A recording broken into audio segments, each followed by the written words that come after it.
Welcome in a new episode of Rassegna Caffè Live. Today we're going to talk about a very important topic. In fact, our discussion will regard women in migration.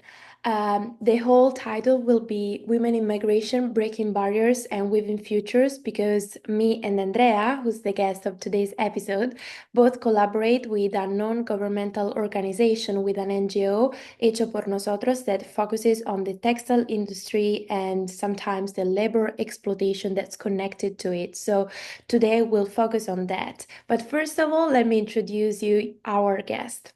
Andrea Alessandra Guevara Pizarro holds a bachelor's degree in political science from Universidad Antonio Ruiz de Montoya in Peru, specializing in international cooperation, public management, and social project design and evaluation.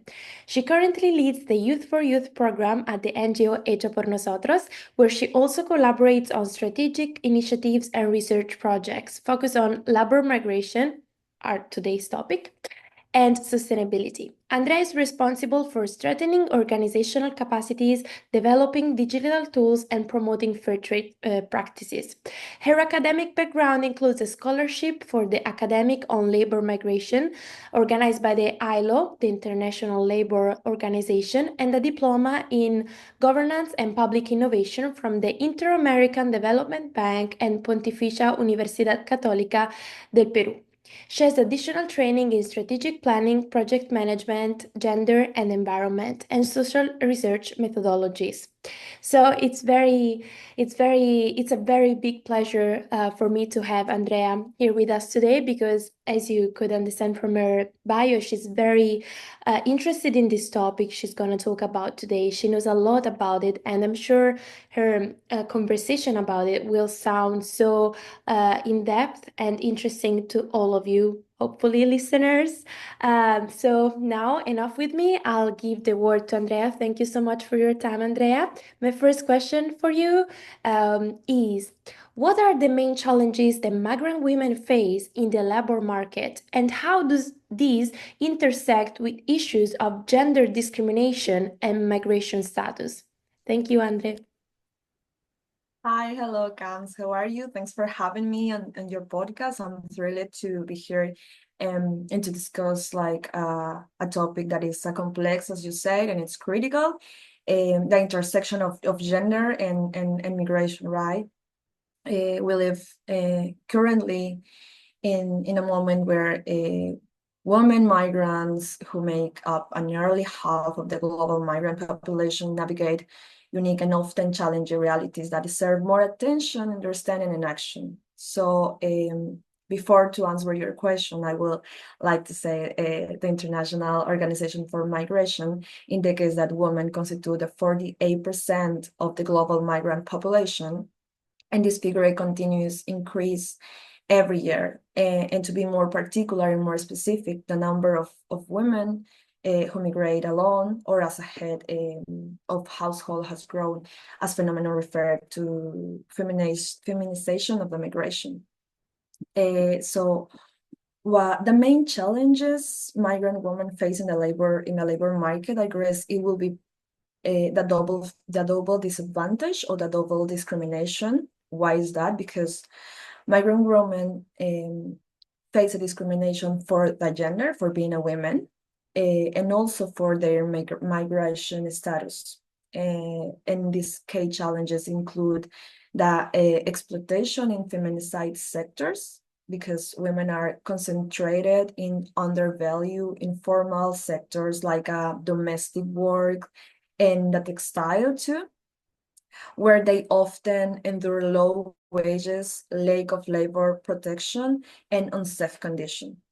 They also face the legal barriers, because most of them, not at all, but most of them have a irregular status, migration status, and have a lot of limits. And for diverse factors, bureaucratic or whatever, they limit their access to formal employment and a social protection too. So leaving them in a vulnerable situation to be exploited and sometimes to abuse.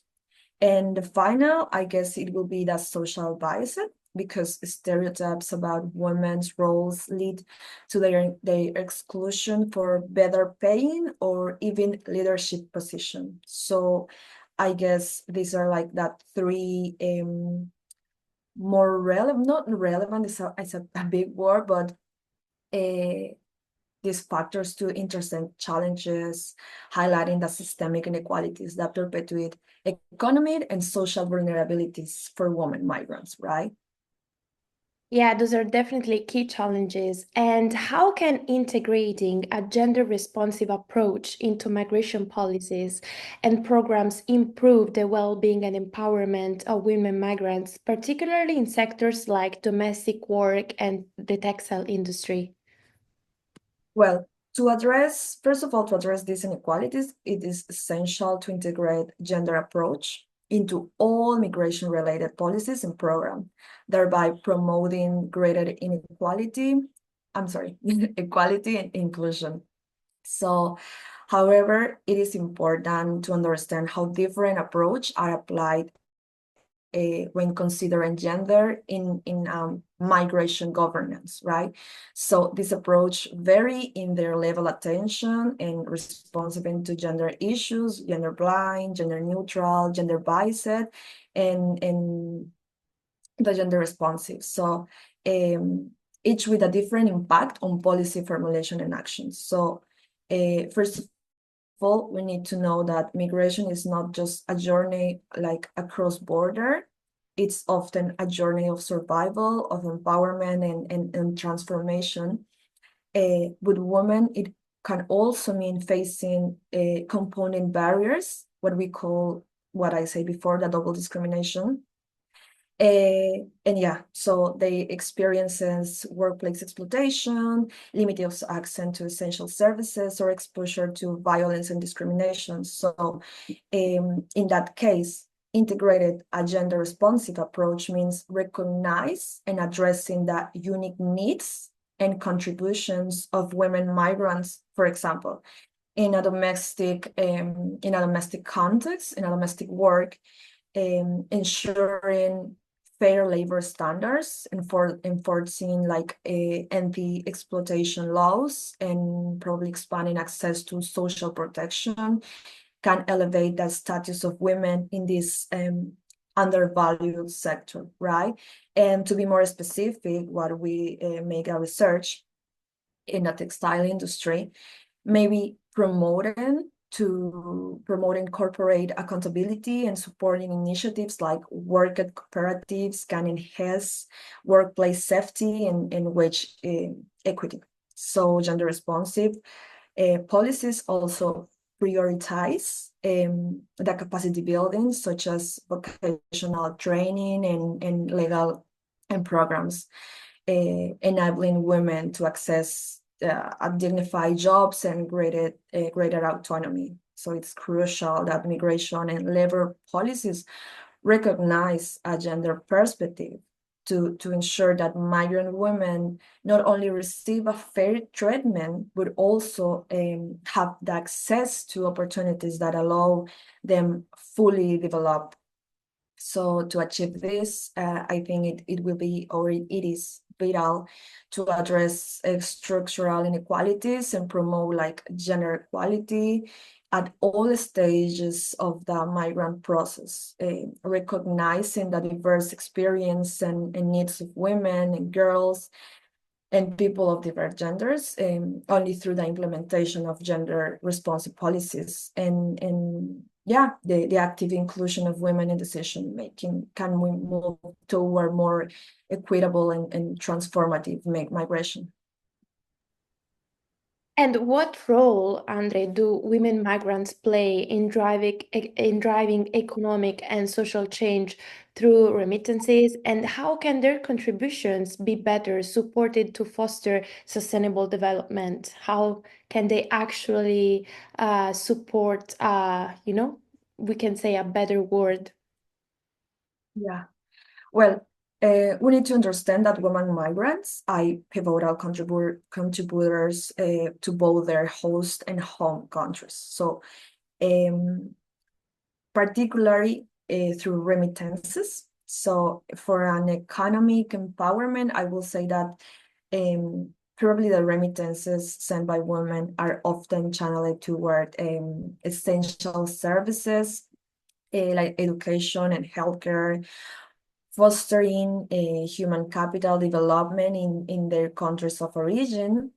And also we found that in the case of Mexico, for example, it's a big sector of the migrants, to be more specific, the women migrant, who send the more remittances to this country.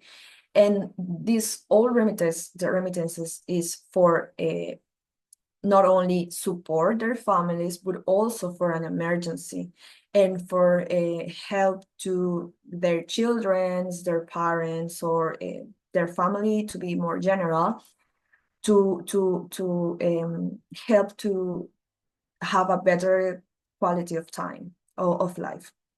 And in the case of, for example, Venezuelan case, which is a very popular case right now in South America, we have exactly the same. It's the remittances goes directly for basic services and health, education, and help the family.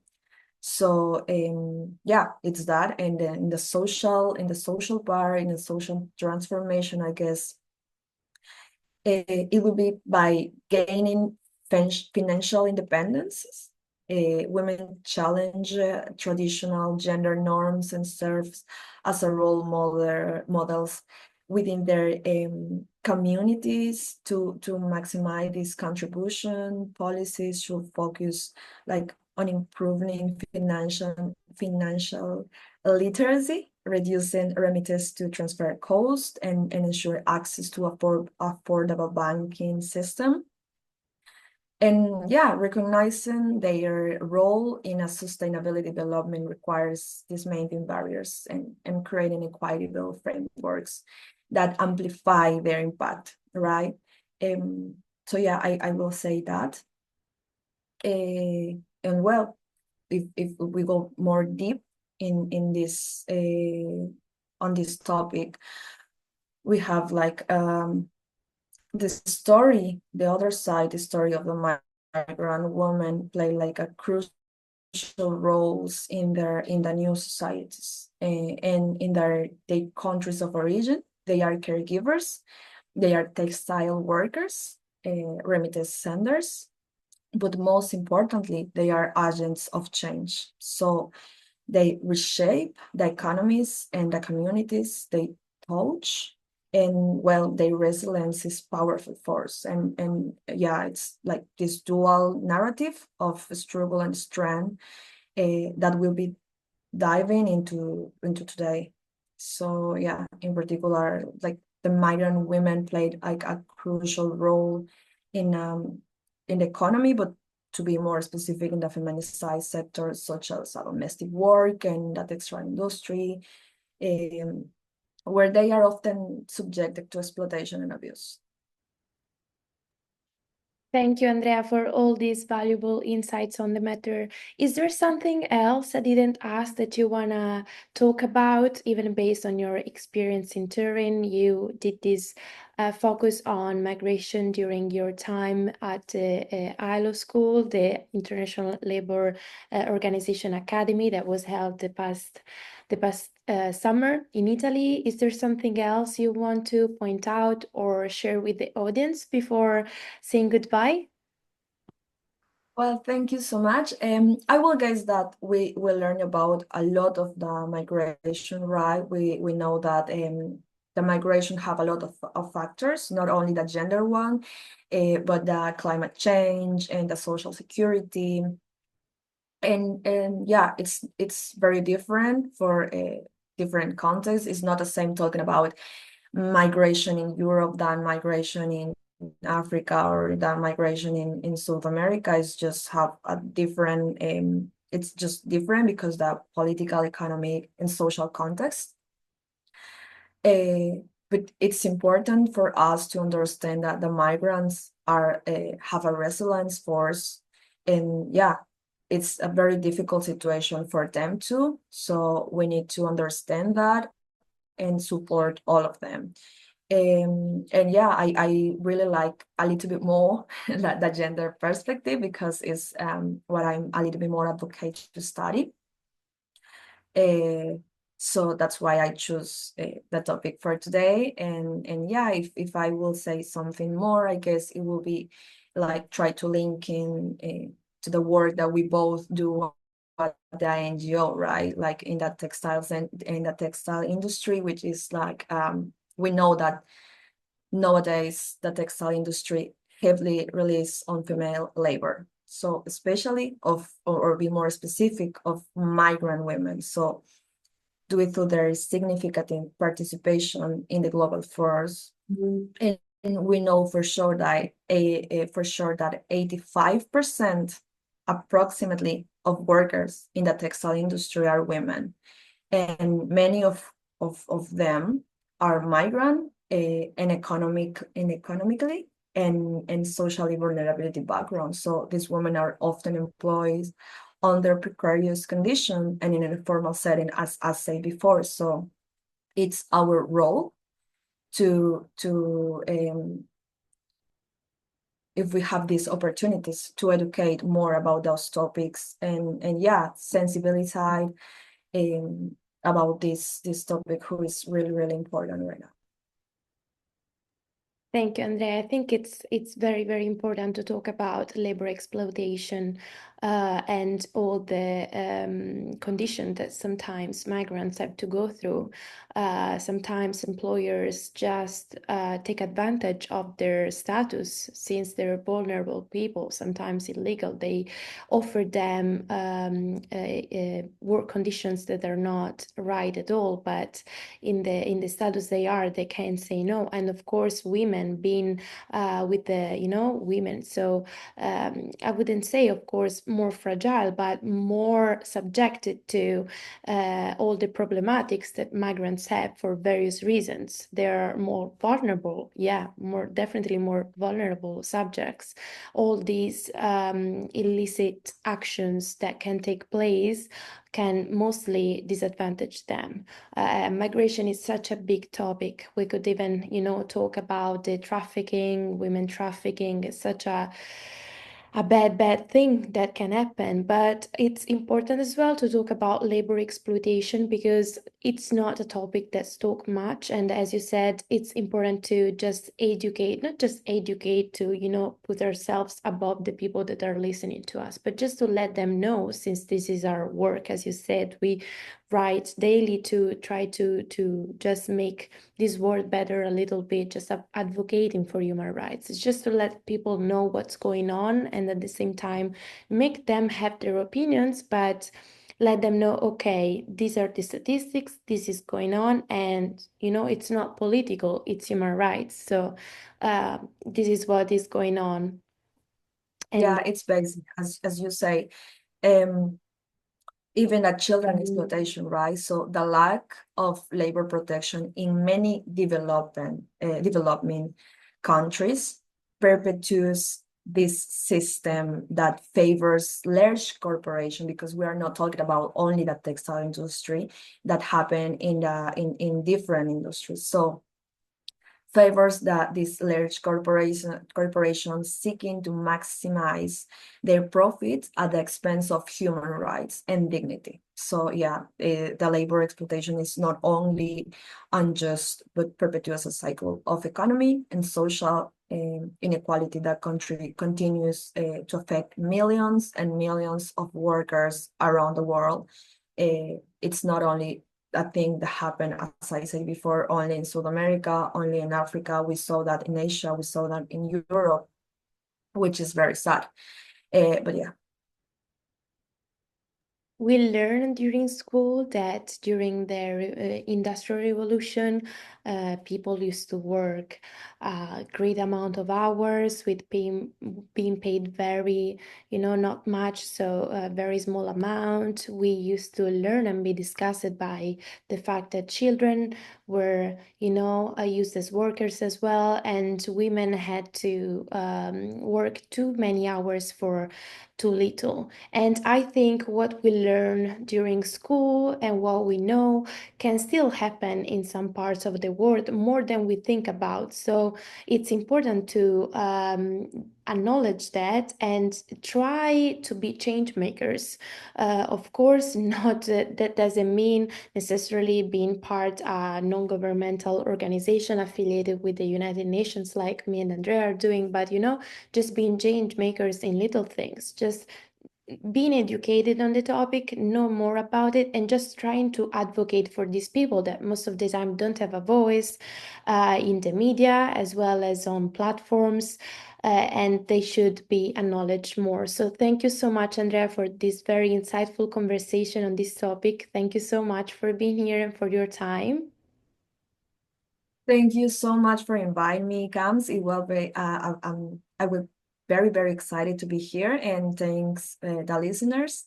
I really hope that you enjoyed as much as I do researching about the gender and migration. Thank you so much, Andrea. Thank you to all the listeners. I will see you soon in the next episode of Rassegna Caffè Live. Thank you.